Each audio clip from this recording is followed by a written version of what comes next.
that all whites are racist. Can you expound on that, please? Any white person who was born, raised, and schooled in the United States of America, if you aren't a racist, you're a miracle.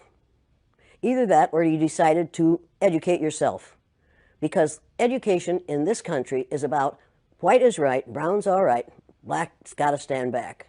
Yellow's mellow, but whites, we educate in a way that says that white males have done all the adventures, have made all the adventures, have done all the discovering, have made all, everything that is good and has been accomplished according to social studies, which is actually anti-social studies, by white males. It's a lie.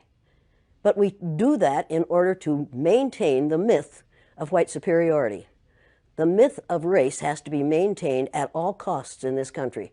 Because if white people have to give up the color of their skin as being something that makes them perfect, what do they have left?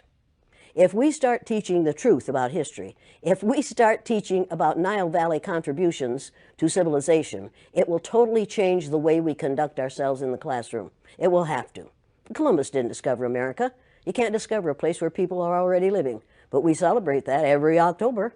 It's a lie. We need to get over, we need to stop telling the myths and start telling the truth. So when you tell people that they're racist, and it must have some kind of effect, because most people will say, I'm not racist. I'm not a racist. Why, some of my best friends are black. Right. Yeah, and then you say, name one.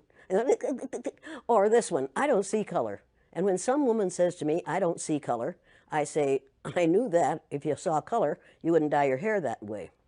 Or I say, if you saw color, you wouldn't wear that shirt with those pants. I believe that you don't see color.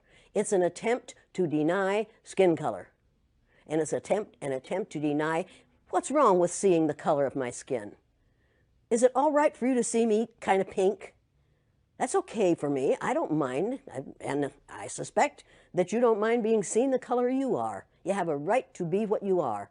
And until people in this country and people in this world get it into their heads that the first modern human beings that evolved on this earth were black women. They evolved in sub-Saharan Africa about 280,000 years ago, and every human being on the face of the earth today has the memory of those black women's genetic structure in their genes. Now, we don't want to admit that, but that's the way it is.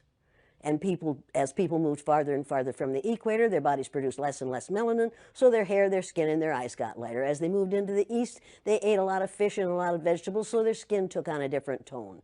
I found that out when I was raising little kids. My husband worked in a supermarket. He was the head of the produce department, and they had lots of oranges that they couldn't sell, so he'd bring them home, and I was feeding my kids orange juice like you never saw in your life.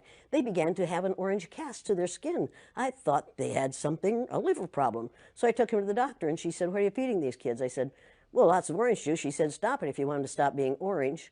Now, if you think that skin color isn't anything other than the body's natural reaction to the natural environment, get over it. So if all white people are racist, according to you, can they be reprogrammed? Well, of course they can. Of course they can. How? Of course they can be. It's called education. I'm an educator. The word educator comes from the root duc dus, which means lead, the prefix e, which means out, the suffix ate, which means the act of, and the suffix or, which means one who does. An educator is one who is engaged in the act of leading people out of ignorance.